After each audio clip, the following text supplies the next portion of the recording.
So, I'm delighted to introduce Heath White, who is Professor of Philosophy at the University of North Carolina at Wilmington. He's the author of Inferentialism and Practical Reason, of numerous papers about practical reason and inferentialism, of a number of other books that he's asked me not to mention, so here I am not mentioning them. And Google will tell you he was also played by the actor John Reardon in a film called Chicks, but he assures me that that's not the case, so that's a reason for believing that you shouldn't believe everything that artificial intelligence tells you. Okay, Heath White. Thank you very much, Bill. And thank you to Jeremy and Ronald and the organizers of the conference, and had a wonderful first day.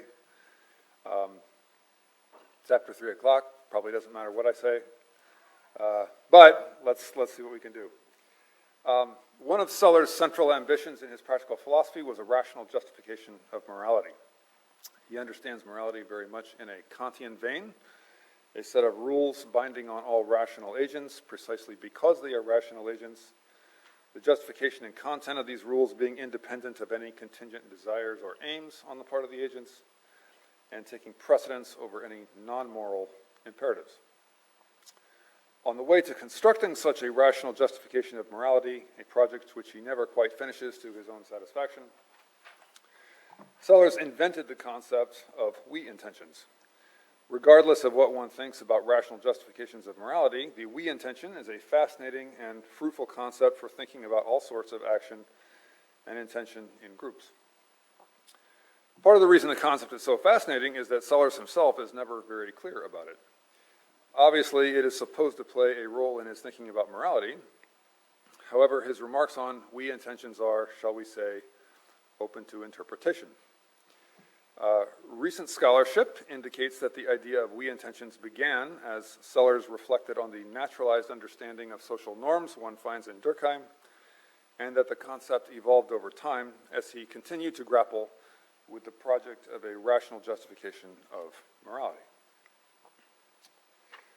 I have learned a great deal from this scholarship, but I am not going to contribute to it. Basically, I don't think Sellars had a crisply formulated idea of we intentions at any stage. He always had an evolving sketch of an idea that he thought would prove useful. So I'm not going to attempt further exegesis of what Sellars might have thought, but instead introduce a rational reconstruction of we intentions, using that to address Sellars' question of what the prospects for a rational justification of morality are. And perhaps everyone here knows what a rational reconstruction is, but in case you don't, Carnap invented or came up with that terminology, probably his translator actually came up with that terminology. And here's a quote from the Aufbau. By rational reconstruction is here meant the searching out of new definitions for old concepts.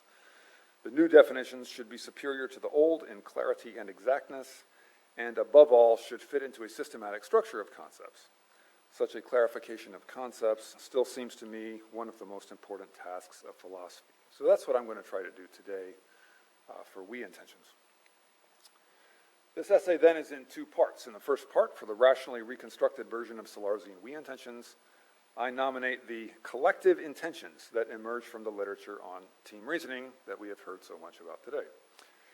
I will say something about team reasoning and its collective intentions and make the case that these collective intentions are a reasonably faithful conceptual development of Sellars' we intentions.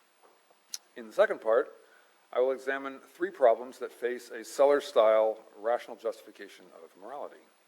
All of these problems have been addressed in some fashion in the team reasoning literature. My hope is not really to resolve these problems, but at least to raise and clarify them. Here we go. Team reasoning is a concept from economics. Let's just skip this part because we've talked about team reasoning at length. So, prisoners' dilemmas, high-low games, group agents are teams. Collective intentions are intentions formed from the perspective of the team. I'm not going to go into any more of that. Okay. As an example which turns on neither issues of morality nor unusual decision theoretic scenarios like prisoners' dilemmas, Consider three criminals who agree together to rob a bank. Borrowing some Sellarsian notation, Tom, Dick, and Harry all agree on, shall we rob a bank? What makes this a collective intention is that it is held from the perspective of the group, which is to say it is an intention to perform an action, in this case a collective action with the group as agent, for the collective good of the group. The utility function of the group could be simply a sum of the utility functions of its members. If it helps, you can imagine that robbing a bank is against the self-interest of one of the robbers, but this is not necessary. I'll call this top thing a top-level I'll call this thing a top-level collective intention. It is well known in the criminal underworld that successful gangs typically assign roles to individual bank robbers of gunman, bagman, and getaway driver. So Tom, Dick, and Harry all endorse rules like keep the car running if you're the getaway driver, threaten the bank clerks if you're the gunman, remove the die packs from the cash if you're the bagman, where these rules apply to whomever is in the relevant roles. These rules are derived from the more general intention to rob a bank, together with known empirical regularities about bank robbing, and they also amount to collective intentions. Finally, the gang might agree that Tom is best suited to be the getaway driver, so we have Tom intending, shall sub we, I, Tom, drive the getaway car, and then derivatively, shall sub we, I, Tom, keep the car running. The content of these intentions is individual, but their mode, we'll call it, is collective, because the intention derives from and it is justified by the top-level collective intention. From this point of view, what makes an intention collective is the way it is justified, namely from the perspective of a group. Considered simply as a mental state, a collective intention is intrinsically the same as an individual intention. So we've seen small variations on this same idea a number of times already. Now, let me draw out some points of agreement between this idea of collective intentions and Sellars' idea of we intentions. First of all, one difference between I intentions and we intentions in Sellars is that the former are not shareable, while the latter somehow are. I intentions are not shareable because Sellars views intentions as tied directly to action, and only I can act on my intentions. However, as soon as we introduce the idea of a group agent, from whose perspective an individual might reason, it becomes clear that others could adopt the same perspective as members of the group and share the intention. For the same reason, we can see why practical reasoning from the perspective of a group agent will be justified for anyone reasoning from the same perspective. The rationality of an action becomes relative to the aims of a group rather than the aims of an individual. That's what I've called intersubjective up there. These two roles, namely shareability and justification beyond the aims of a single individual, are perhaps the most central roles of Sellarsian we intentions. They are addressed exactly by the collective intentions of team reasoning and in the same way that Sellars seeks to address them. Next, we might note that collective intentions can have either a collective we or individual I content. What makes them collective as opposed to individual intentions is not their content, but their mode, which is to say their ultimate source of justification, rooted in a top-level collective intention to engage in a collective action. This matches the mode interpretation of Sellarsian we intentions. In no case, however, is a collective intention the intention of a collective. That is, we can avoid positing a group subject of the intention. Also, and here Jeremy and I are going to have a disagreement, there's nothing logically dictating that collective intentions cannot be held by isolated individuals. Maybe Tom intends for his gang to rob a bank before he has ever persuaded anyone to join him in the caper, or even if the gang has sworn off robbing banks. He just wants to change their mind. At the same time, isolated collective intentions will necessarily rarely be achieved. You need more people. Nor will they be socially encouraged. We should not expect to see them often. All of these features of collective intentions match what Sellars explicitly claims about we intentions, or attractive ways to interpret Sellars' we intentions. So I believe the collective intentions of team reasoning are a reasonable, rational reconstruction of Sellarsian we intentions.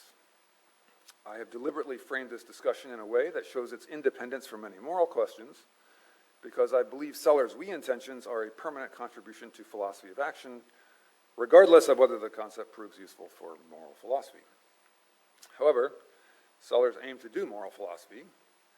Taking we intentions in this suggested way, what is the Sellarsian understanding of morality?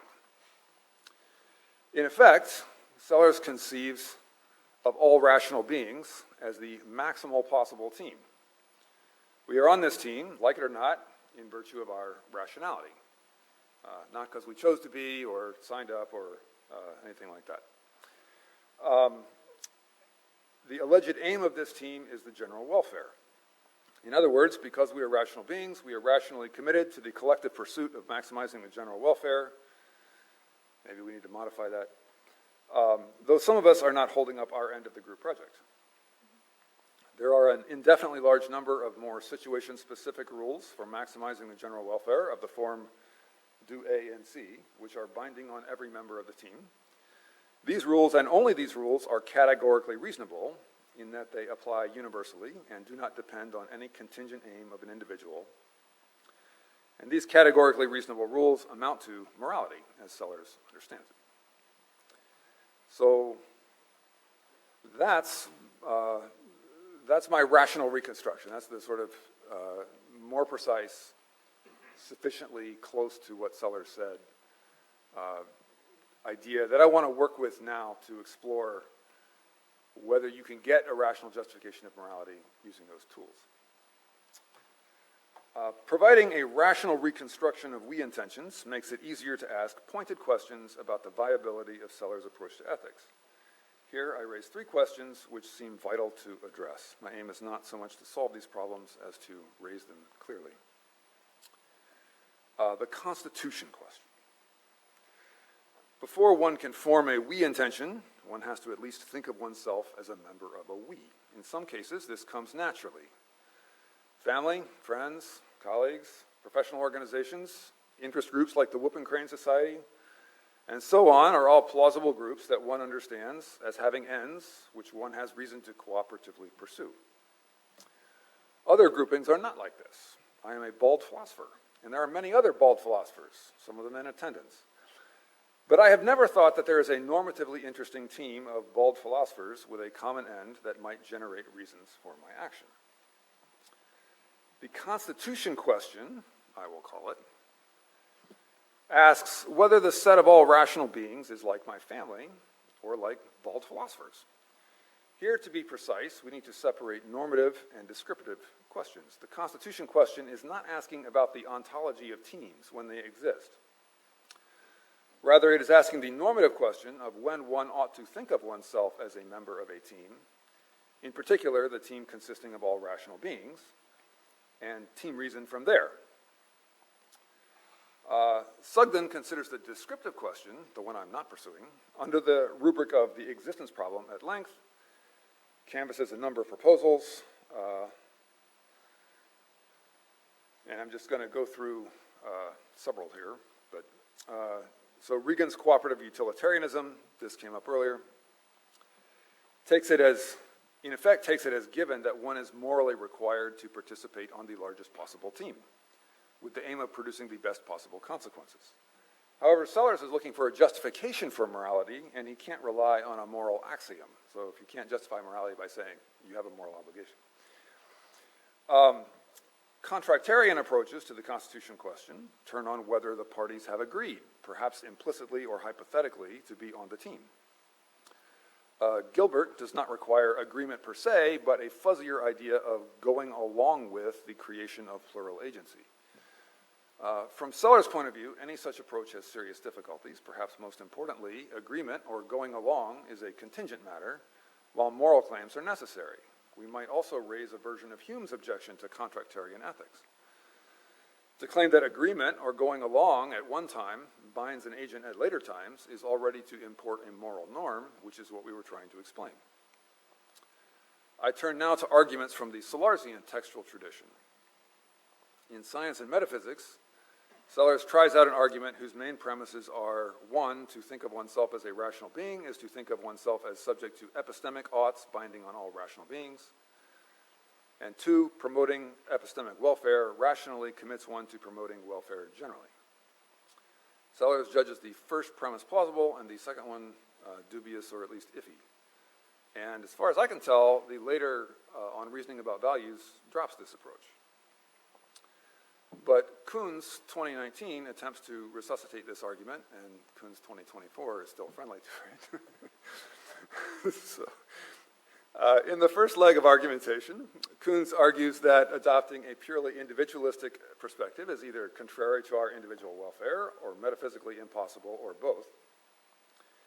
And I'm sympathetic to these conclusions. He's convinced me.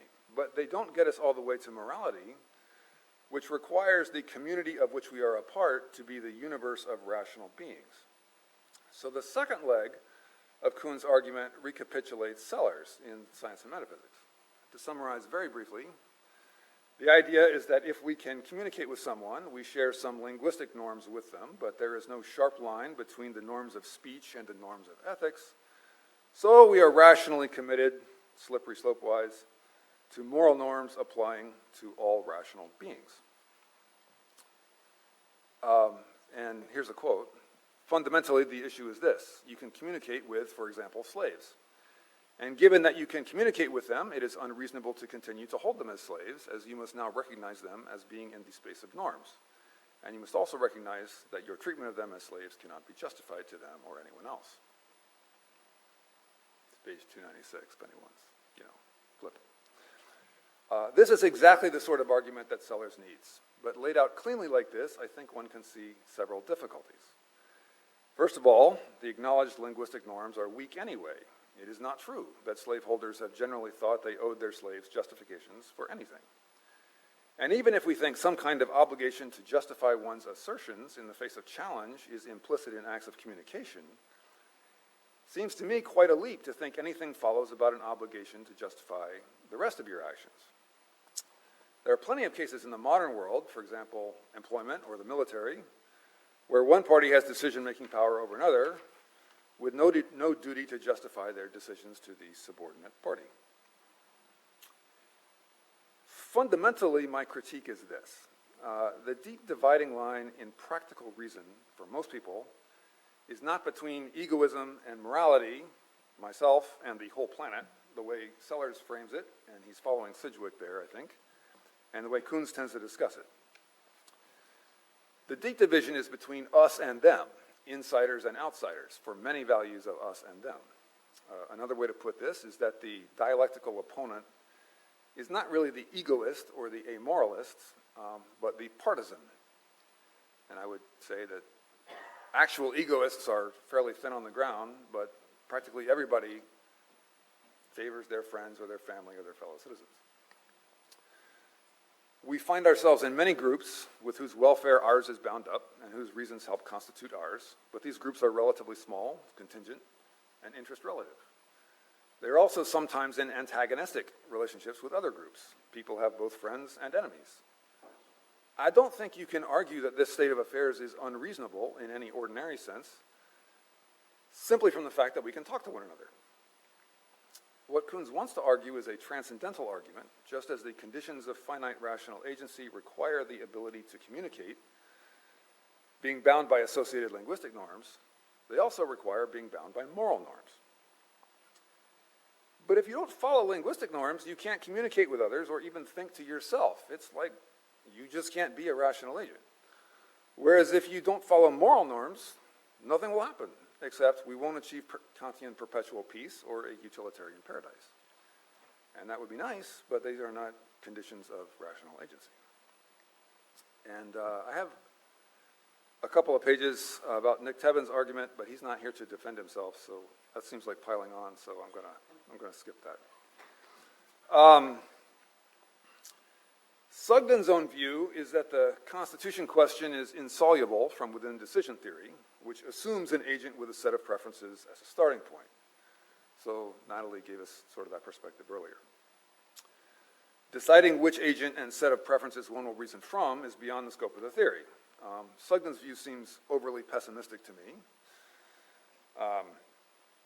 To begin with, his view amounts to the claim that there can be no reasons for having one set of reasons rather than another, but First of all, even in classical decision theory, preferences over preferences have been explored.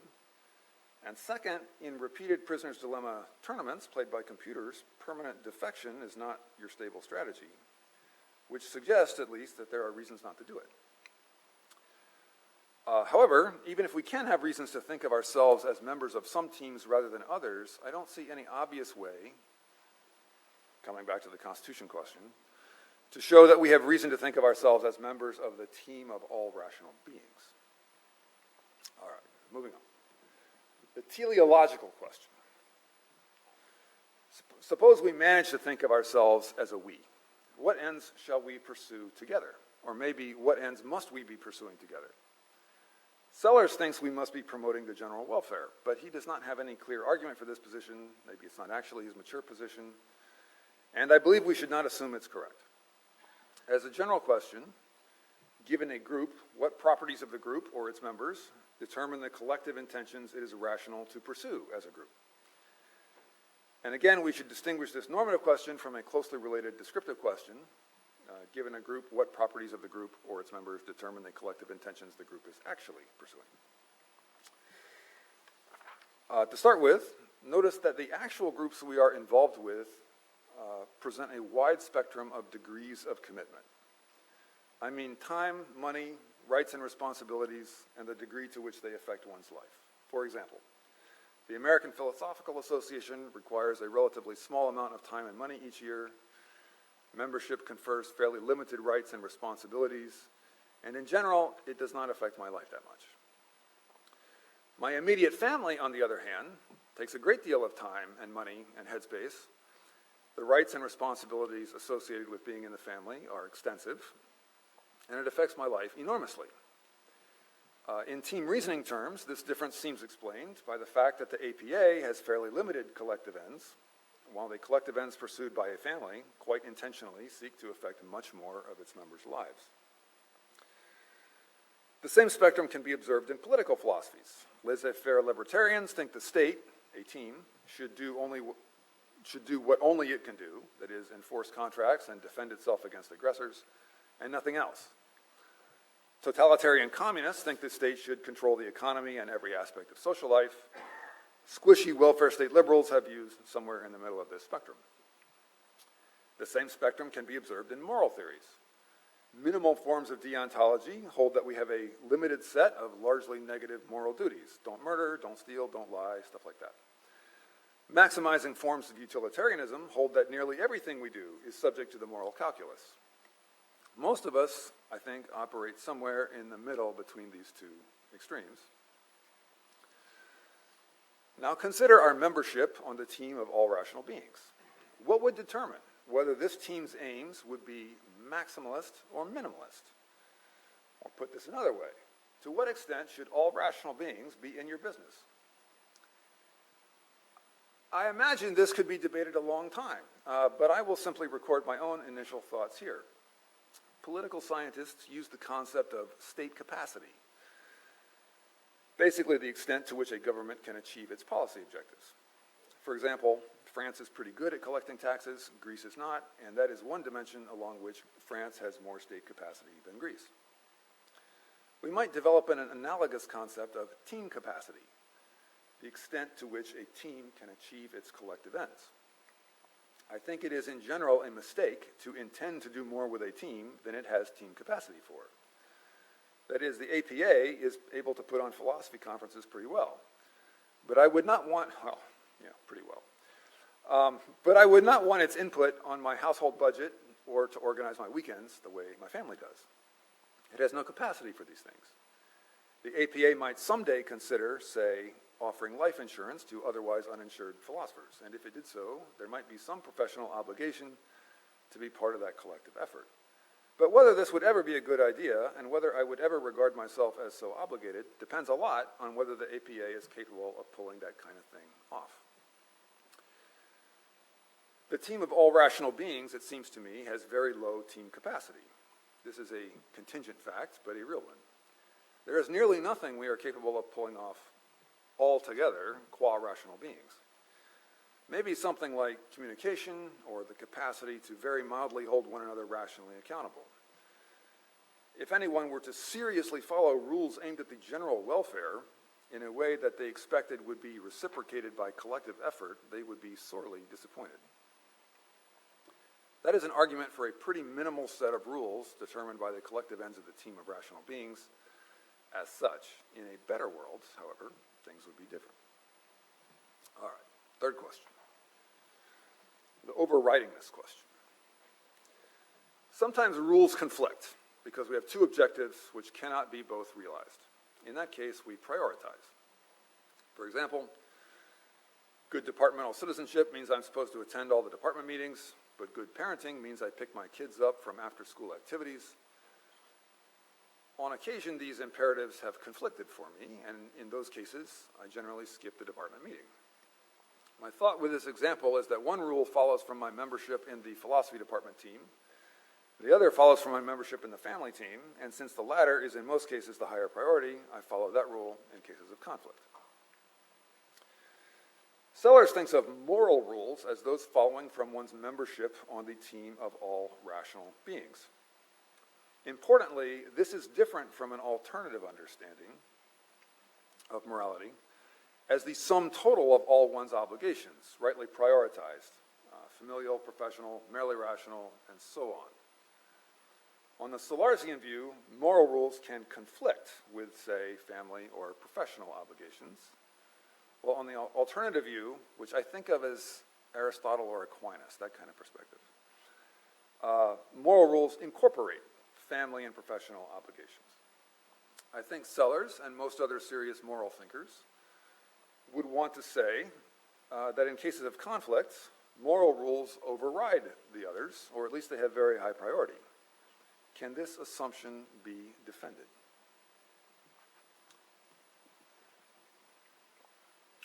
One non-starter of an answer is that the team of rational beings is simply larger than my family or department. My extended family is larger than my immediate family, but my obligations to my extended family have lower precedence than my obligations to my immediate family. Neither A being larger than B, nor A being a superset of B, means that obligations to A take precedence over obligations to B. We might do better by asking why I ordinarily give my family precedence over my colleagues, and seeing if that answer can be extended to rational beings more generally. One answer is that I care more about my family than about my colleagues, but this is unpromising as a way to defend the overridingness of my moral obligations. It is probably not true, and certainly not necessarily true, that I care more about rational beings generally, most of them distant strangers, than I do about my colleagues, whom I know face to face. Another answer is that my family has much more of an impact on my welfare, and I on theirs, than my colleagues. Again, this doesn't help understand the priority of moral obligations, since it is quite likely that the welfare of myself and my colleagues is more closely tied up than the welfare of myself and all rational beings, taken as a whole. What happens to me will not substantially affect most of them, and what happens to most of them will not substantially affect me. It would be easier to defend the overridingness of moral obligations if there were fewer of them. For example, most people accept that the moral obligation not to murder overrides the familial obligation to help your children get into a good college. In fact, it overrides nearly every other obligation. Thinking in these terms suggests that membership on the team of rational beings can take precedence over membership in every other team, but only in a limited realm, and it pushes us to think of moral rules along more restricted contractarian lines than along more totalizing utilitarian lines. It also suggests that thinking about the overridingness question, the priority of moral rules, should affect how we approach the teleological question, which is the content of moral rules. For what it's worth, most of the team reasoning literature takes the choice of whether to reason from a team perspective or an individual perspective to be not a fully rational decision, and Natalie discussed this to some extent this morning. That is, it is a result of how one frames the problem one faces, and this framing is either a psychological accident or a rationally constrained but undetermined quasi-existential kind of decision. Any approach like this essentially abandons the idea that moral obligations are rationally overriding, which I think is fatal to the moral rationalism at the heart of Sellars' project. All right, let's get to the conclusion here. cooperation is the secret sauce of humanity. It is the source of our greatest achievements and the reason we are the dominant species on planet Earth. Cooperation is not always easy, though. It requires willing partners and a sense of identification with the collective consisting of those partners and even beyond those partners. Once we can take the perspective of the group, we can engage in team reasoning, which is designed to express the logic of a cooperating group. Especially since the Enlightenment, philosophers have sought a rational justification of morality, which in these terms we can say is a rational demonstration that humanity is all on the same team with common goals. And these goals override all other smaller scale goals. That is, philosophers have sought an a priori justification of cooperation among the whole human family. I will put my cards on the table here at the end. None of the three questions I have raised has a good answer at present. It is not true that all rational beings are a team, or that they have ends in common, or that if they did, those ends would rationally override all others. What I mean is that these things are not necessarily true. They are, in my view, contingently false. They could be true under different circumstances. And because cooperation really is the secret sauce of humanity, the world would probably be a better place if they were true. Rather than trying to argue that the team of humanity promoting the general welfare already exists, perhaps we should think of it as a practical task, something that we have to forge in practice. Loosely speaking, what a universal and impartial moral philosophy requires is activism, or you might say philosophy as a way of life. Let me end with a quote from Intentions, Imperatives, and the Language of Ought, albeit a little against the grain of Sellars' own authorial intentions. Intending in the mode shalwa is a form of life, a conceptual framework within which moral discourse exists and without which it is impossible. Yet the actual existence of shared universal intentions is no more an antecedent condition of participating in moral discourse than actual agreement on matters of fact is an antecedent condition of participating in factual discourse. In each case, the forms of discourse set this agreement as a task. To abandon the idea that disagreement on moral matters is even in principle capable of resolution is not to retreat to a moral solipsism, it is to abandon the moral framework itself and to retreat to the language or form of life of purely personal intention. Thank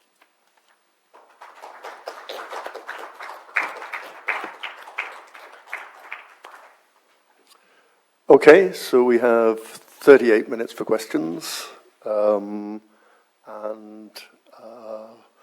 Please put your hands up.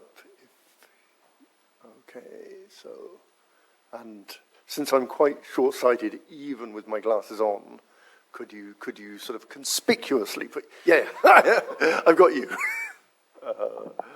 Okay, so let's start with Jeremy. Thank you. I enjoyed, even including the smack talk. This is actually kind of a minor question about the overridingness. How overriding does overriding have to be? I mean, because I don't think that moral rules necessarily override prudential rules. I mean, if I promised my students I would return their papers to them tomorrow, but I have just like a horrible migraine, I suppose I could power through and keep my promise to them. But, I think that it's perfectly permissible for me just to go lie down and then tomorrow say, look, sorry, guys, I just, couldn't do it, and I don't think I've done anything wrong thereby by prioritizing my prudential well-being over the promise that I gave to them. I just don't think that morality is overriding in all cases. But but even that kind of like sort of prima facie, even that's not good enough for you, right? I mean, you want something. Well, I put it this way: it's not really a question of what I want. I guess what I think is that if you talk about, we have these obligations simply as rational beings, but they're like so far down the scale that they hardly don't count for anything. Then I feel like we're not really talking. That's not morality. That's not what Sellars wanted. It's not what Kant thinks. That's not anywhere close to what, So I'm not going to say that moral obligations have to override in every single case, like, Heath says, things like that. But they at least have to be pretty pretty high up there, you know. And, you know, so I guess what I want is at least some story about why you would, you know, like, why is it more important than, say, my obligations to the APA, you know, like, you know, something like that. Give me something, you know, that's kind of where I'm coming. Okay, I'm going to take people slightly out of order. Kyle. Hi. Thank you so much for this. So I know you're doing a rational reconstruction, right? So it's not so much about trying to do Seller exegesis and like fully understand him. So what I'm going to say is going to sound like I'm misunderstanding that. Okay. But I understand it. All right. So the bank robbing case, could you go back to that? I love that example. So the shall we rob a bank? I think that the we there is like as like a collective agent, like a corporate agent. Yeah, we, it's we. right? And then robbing a bank is a collective agent performable action, right? Yeah. So it's kind of like disperse, like we shall disperse. So only a group can disperse. And then there's a division of labor. So I'll run north, you run east, he'll run west, she'll run south, etc. It's just like that. But I don't think that's the only form that a top level we intention can take, where it has to be a corporate agent with a group action like that. At least with interpreting Sellars, right? So you could have a we shall do A and C, where the A is a person performable action. And there's not a division of labor, but it's that any of us should do that person-sized action. So that's the exegesis point. But back to the rational reconstruction. Okay, can I address the exegesis point real quick? Sure, yeah. All right. It seems to me you can have some group actions are, what would you call it? Divisible, subject to division, and some are not. Yeah. So dispersing is not something an individual can do, it's something only a group can do. Yeah. On the other hand, running a marathon is something that a group can do, and each member of the group that does it is also going to do that, right? Yeah. So, and I think robbing a bank is in this latter category. Like, it might take a group of us to successfully rob a bank, but then when we do that, each one of us has robbed a bank, right? Right. I think so. So, Right. anyway, But then there are also person performable actions that could show up at the top level. We shall any of us do A and C that I can do on my own, right? yeah, okay. I don't think I object to that, except I'm not sure.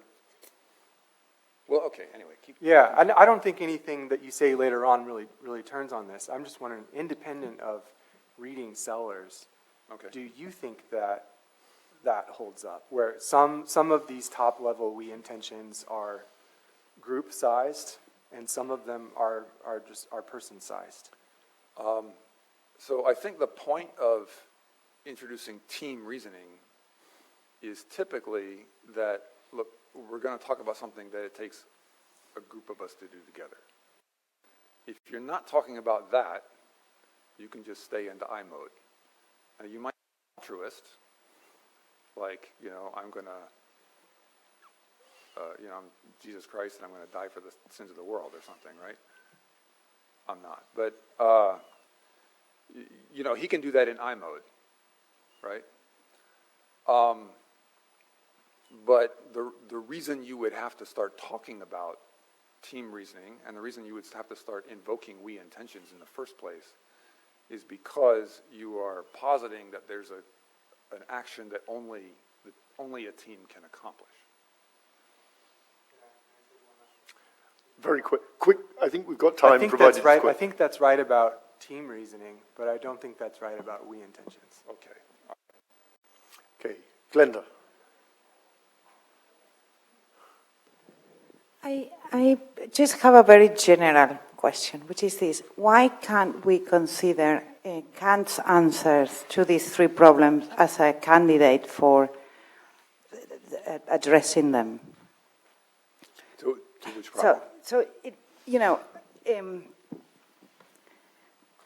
there is quite a substantial account in Kant of how we should understand the idea of a rational being based on the idea that rational beings are ends in themselves rather than means, which Sellars himself discusses. And the idea is that in thinking of myself as part of a we, which is composed by persons that are ends in themselves, I have a conception of what it is to act right or act good in the light of the good or in the light of what is right.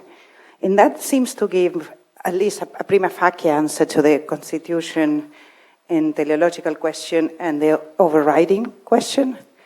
So I'm not I'm not a Kantian, so I'm not here to defend Kant, but I'm just wondering why you don't consider that as a possibility, because there is an articulation of the answer to the three questions. Okay, so the suggestion is, look, people are ends in themselves, and like, what's the next step? Like, how does that get us all on the same team? I mean, that might be true, but Yeah. So why are we automatically on the same team then? So the first one was when one ought to think as a member of a team of rational beings. And the idea is when considering what to do. The answer to the question what I should do is sensitive to the question what a rational being should do now. Right? So basically, in every case of action, I'm asking myself a moral question, which is what I should do. Right? Okay. Which then in turn is it's explained in terms of duties that hold sans phrase, or absolutely, rather than conditional upon interest, and so on. I don't want to give the full Kantian story, but it seemed to me that at least there is a prima facie answer to these questions, which springs from Kant. So I was wondering why that wouldn't be, why that is not, it's not something that you have considered as an option.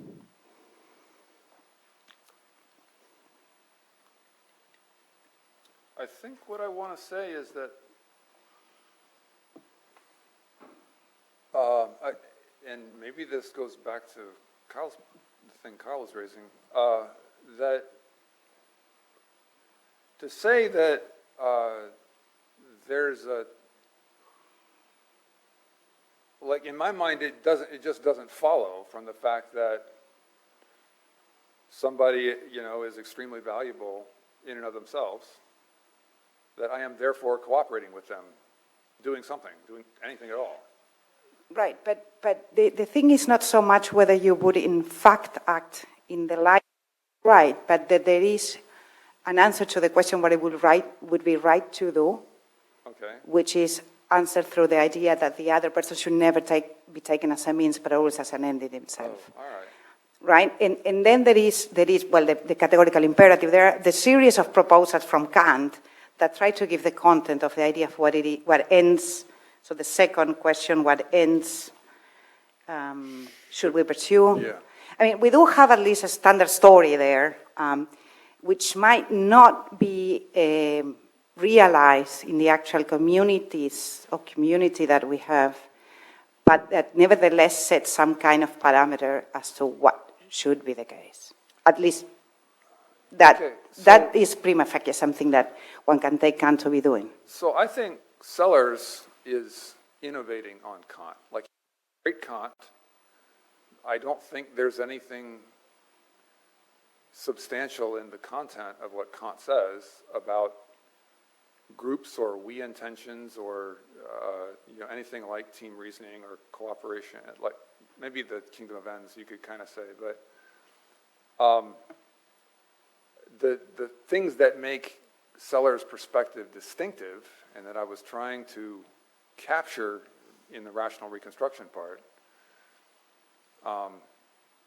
I don't think you find them in Kant. So I mean, if you were going to be a straight Kantian, you wouldn't have all the distinctly Sellarsian stuff. I guess that's what I want to say.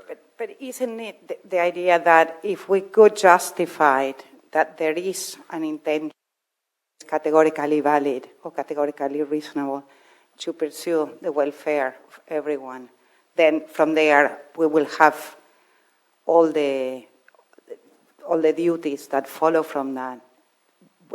It might be that we can guarantee that there is a group that actually has that intention as their intention. I think he remains open that might not have been proven. But it does seem that, at least in principle, we will know what it would be to have a group that will do that.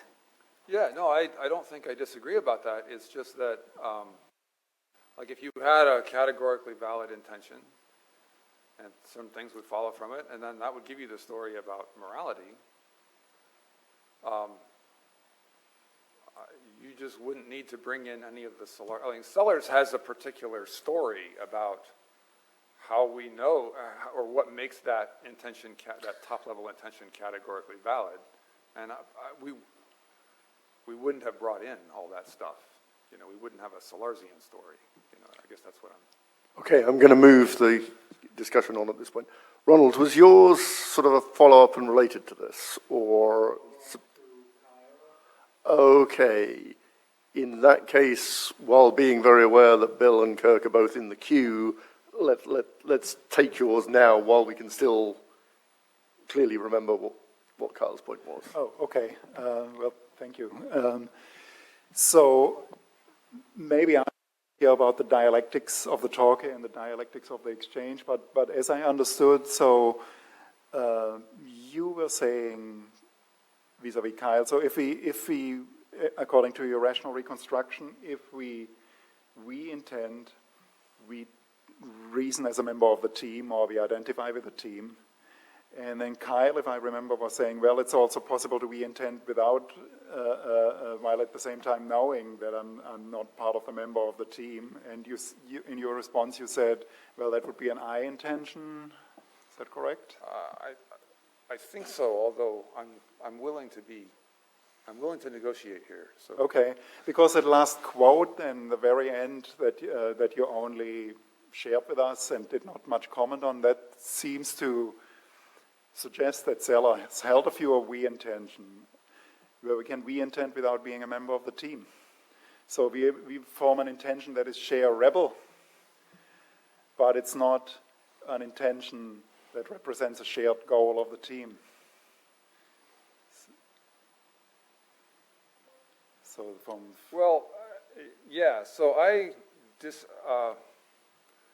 disagree with Jeremy on the idea that the top has to be actually shared. Okay. I don't think that's true.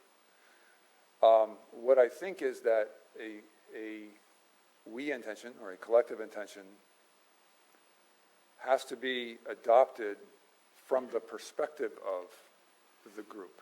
Okay. You know, as it were, for the good of the group, you could say that. It might be that only one person does that. As a real clear case, so I think we're often use like examples that are too democratic, but if you consider a military unit, you know, some platoon is out there in the field and the lieutenant forms in his head, we're going to take that hill. Well, before he gives the order, he's the only guy with that intention, but it's a group intention. You know, we collectively are going to take that hill. So, anyway, maybe that clarifies. Okay, yeah, that does clarify. Okay, thanks. Okay, Bill.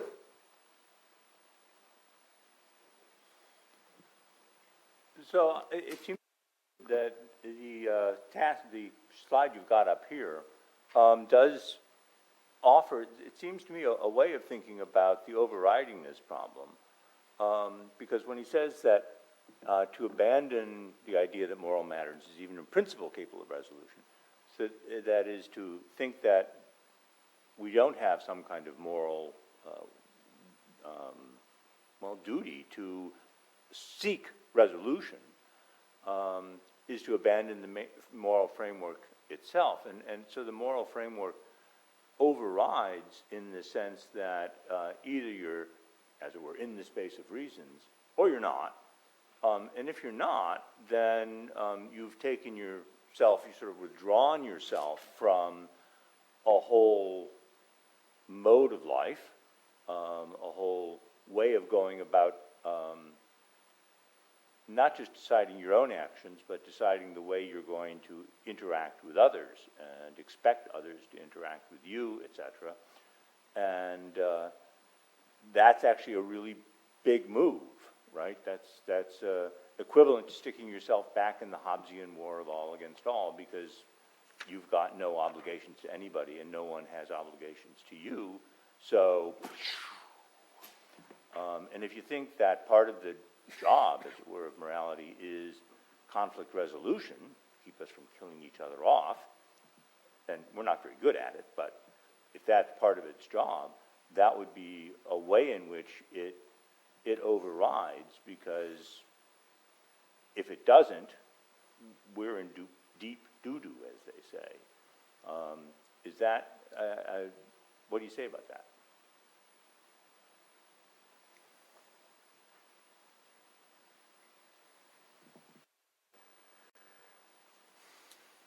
I think, well, so maybe here's my big picture perspective, and I think will help answer your question. And Jeremy said earlier that in his more pessimistic moments, he sort of has the Rortian idea that, we have this sort of cooperation among a smallish group, and hopefully we can expand it, a bit. And that's kind of what I mean by a task, right? I have that sort of, I have Jeremy's pessimistic view, but a pessimistic version of it, which is that I think most people, most of the time, are, they're willing to expand their circle of moral concern to a degree. But very few people sort of have the ambition to expand it all the way impartially to the ends of the earth. But I think most people recognize that a widening of the circle of moral concern would be good, generally speaking. So, insofar as we have particular conflicts with another party, you'd like to find, most people most of the time would like to find some mutually beneficial, some win-win solution to that particular conflict, and that would expand the team, as it were. I don't know that most people, like thinking that this has to go all the way to all rational beings seems to me optional. I guess put it that way. Does that help?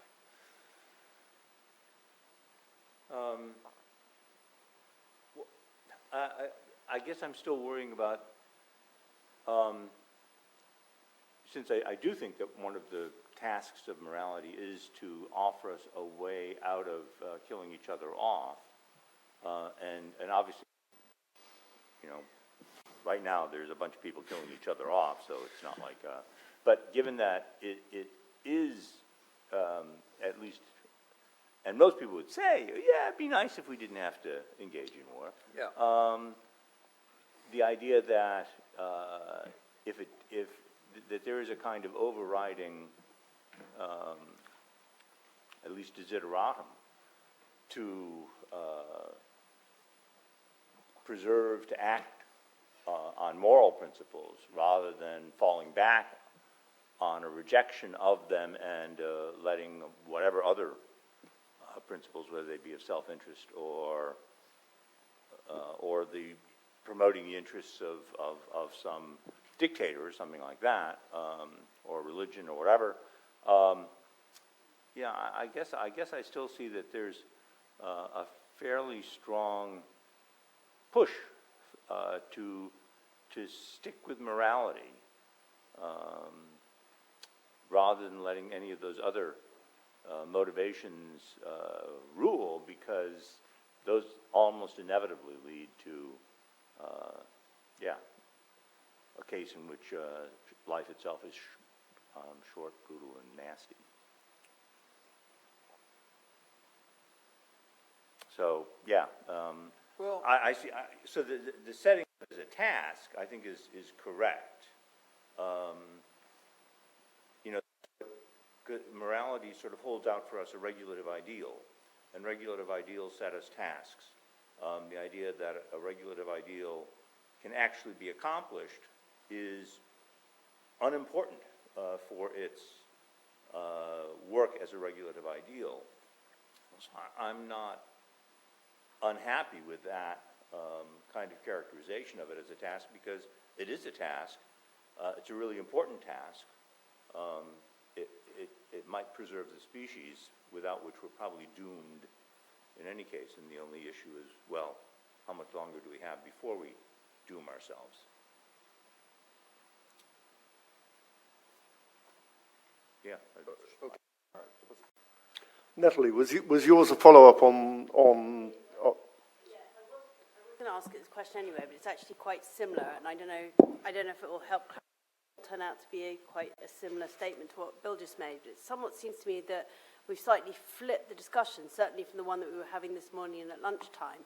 Like the way that you set up the conflict between morality and people's partial obligations, so that it's not clear which one wins, whereas this morning, certainly on my slide, and I'm definitely not a Sellars expert, but there was an idea that morality was somehow going to maximise everybody's welfare, and it slightly is the point that Bill just made, the discussion we were having over lunch, some of us, about it being quite aspirational, and it's the right thing to do, and when you've kind of discovered what it is, then that gives you reason to do it. And so it seems like this has just gone in a very different direction, and I'm not really the Sellars specialist, so I can't say what's the best rational reconstruction of Sellars, but does feel like we've now got, there's moral obligations and they compete against other obligations, which one of them should we go with, versus there's a whole other conception that says morality has sort of already taken everything into account, it should have already weighed out your other obligations, and then it should tell you the right thing to do, and then when you recognise it, you just do it. So I'm kind of interested why you took the different path. To some extent, you might just say you just gave the answer to Bill. The reason I took the different path. Well, okay, so Sellars talks about it, and he's not the only philosopher who does this. When Sellars talks about it, he tends to say you've got sort of rational egoism on the one hand, your self-interest, and then you've got morality, and these two perspectives compete. And I think that's deeply misleading. I think that's not really the way people operate. Most people are partial to. It's not that they are individualists. They reason with we intentions or collective intentions. It's just that they don't. All rational beings isn't the we. Most people think about, our family's going to do this, or my company's going to do this, or our department's going to do this, or, my country's going to do this, and they favor their family and their friends and their fellow citizens and, things like that. And most people are fine with that. Most people think that's fine. I think the idea that you would maximize the general welfare of all rational beings is an incredibly radical goal that very few people have ever signed on to. And if you oppose that to pure self-interest, you have, nobody occupies these positions in real life, okay? So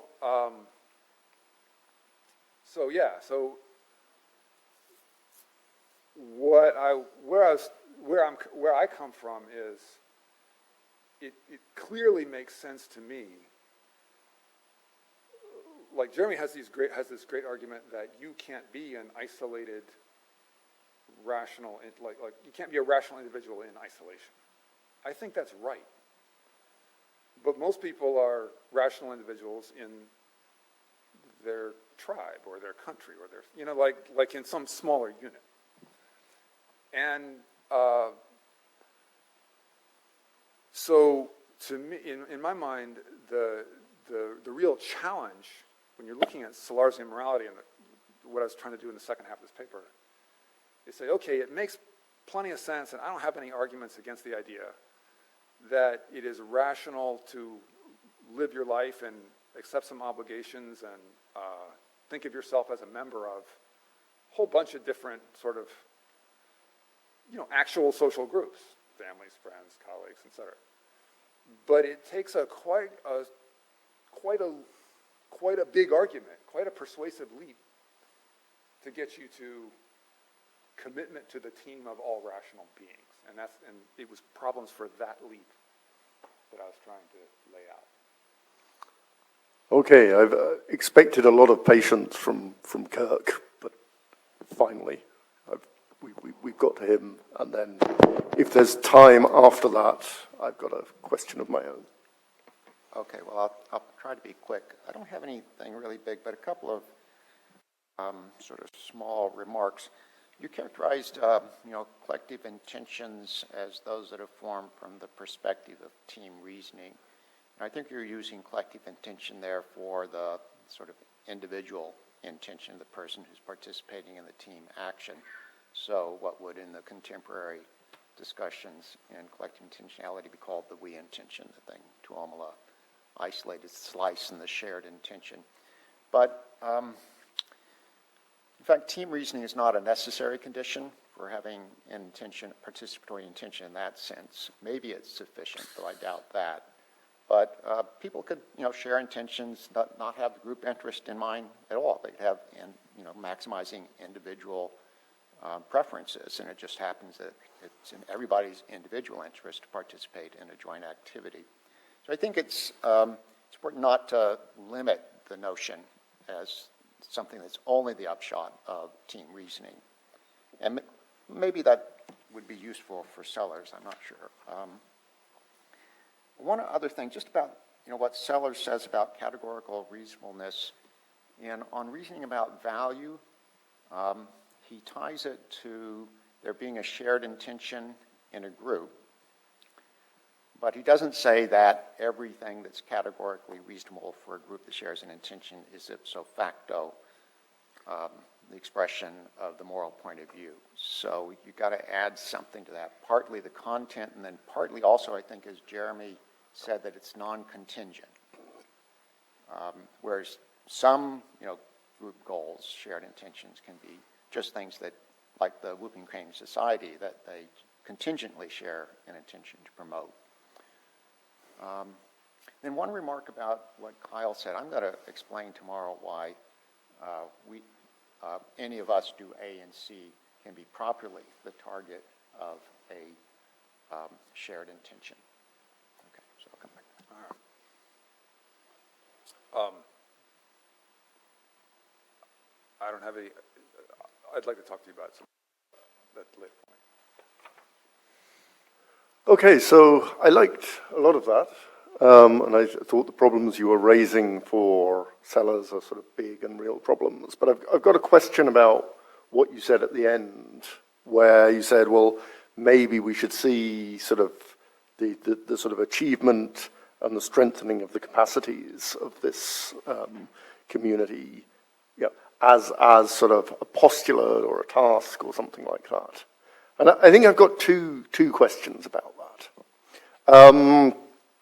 So one question is sort of how I'm to hear the we should there. Okay.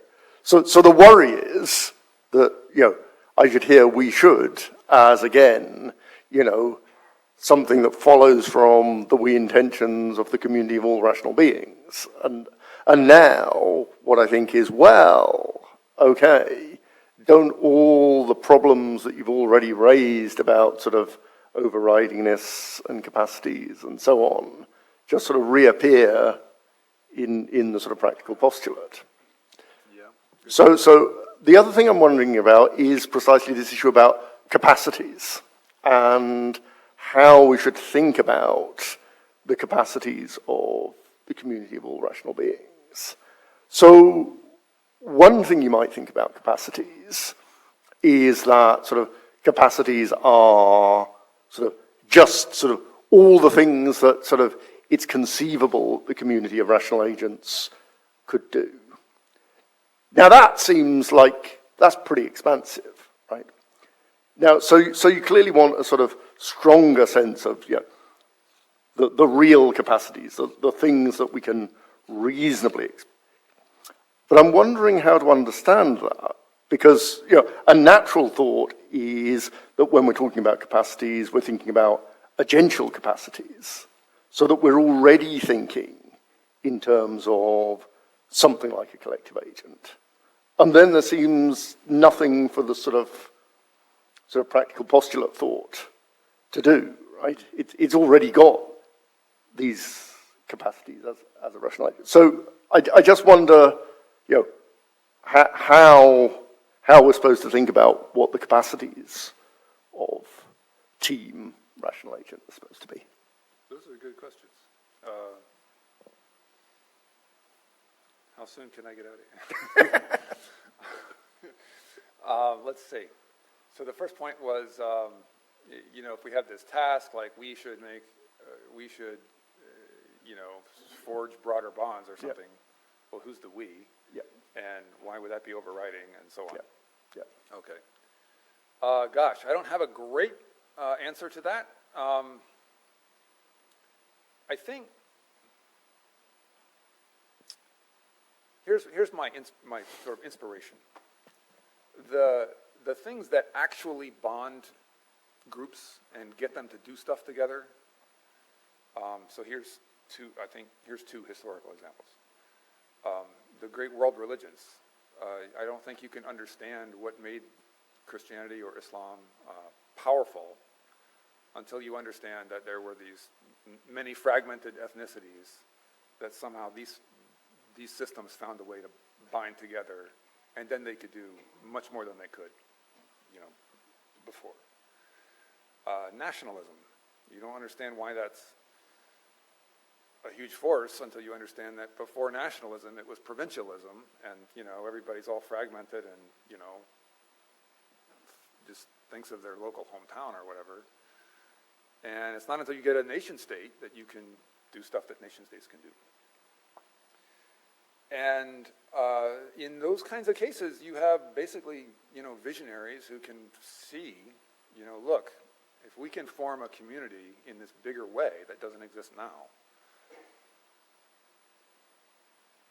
the world could be so much better, and it would, like, better things would happen, you know.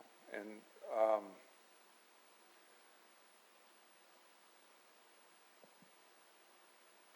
it's that kind of vision that I've sort of, that's the task I have in mind. I don't know how to spell out.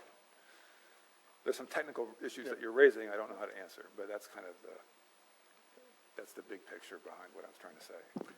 So is the idea that this ort is a kind of proleptic ort of the sort that sort of we often say to sort of children or something like that, where we say you ought to do this, you know, when it goes beyond what their capacities are, so that they'll develop those kinds of capacities. There's certain inspiration to it. Yeah. Okay. Yes, that's what I have in mind. Yeah. Okay. Great.